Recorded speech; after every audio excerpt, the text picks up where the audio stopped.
ಈ ಜಗತ್ತಿನಾಗ ಏನೆಲ್ಲ ಮಾಡೋದು, ಸುಂದರ ಮನೆ ಕಟ್ಟೋದು, ಬೆಳ್ಳಿ ಬಂಗಾರ ಸಾಧ್ಯ ಆದ್ರೆ ಸಂಗ್ರಹ ಮಾಡೋದು, ಆದರೆ ಗೊತ್ತಿರಬೇಕು ಅವೇನು ಉಪಯೋಗ ಆಗೋದಿಲ್ಲ ಹಸಿವಾದಾಗ ಅಂತ ಗೊತ್ತಿರಬೇಕಷ್ಟೆ. 4 ರೊಟ್ಟಿ ತಗೊಂಡು ನೀವು ಪ್ರವಾಸ ಮಾಡಿರಿ, ನಿಮಗೆ ಭಯನೇ ಇರೋದಿಲ್ಲ. 4 ಕಿಲೋ ಬಂಗಾರ ತಗೊಂಡು ಹಿಂಗೆ ಪ್ರವಾಸ ಮಾಡಿರಿ, ನಿದ್ದೆನೇ ಹತ್ತುದಿಲ್ಲ.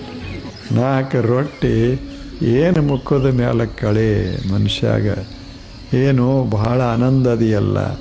ಅವ ಹೇಳ್ತಾನೆ, ಈಗ ಗೊತ್ತಾಗೋದಿಲ್ಲ ನಿನಗೆ, ನನ್ನ ಆನಂದ ಎಲ್ಲದ ಅನ್ನೋದು ನಿನಗೆ ಈಗ ಗೊತ್ತಾಗೋದಿಲ್ಲ. ನನ್ನ ಆನಂದ ನನ್ನ ಹೆಗಲ ಮ್ಯಾಲದ. ಅವಾಗ ಆಶ್ಚರ್ಯ ಆಯ್ತು, ಏನದ ಹೆಗಲ ಮ್ಯಾಗ? 10 ರೊಟ್ಟಿ ಅದಾವ ಅಂತ.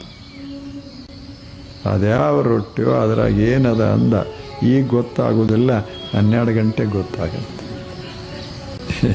ಹೌದಲ್ಲ ಹೇಳಿ? ಈಗ ಹೆಂಗೆ ಗೊತ್ತಾಗ್ತದೆ? ಹಸಿವಾದಾಗ ಅನ್ನದಲ್ಲಿ ದೇವದರ್ಶನ ಆಗ್ತದೆ. ಹಂಗೆ ನಾವೆಲ್ಲ ಬಾಳೋದು, ಬದುಕೋದು, ಸುಂದರ ಜೀವನವನ್ನು ಕಟ್ಟಿಕೊಳ್ಳೋದು, ಅದಕ್ಕೆ ಶರಣ ಜೀವನ, ದೇವ ಜೀವನ ಅಂತ ಕರೆಯೋದು.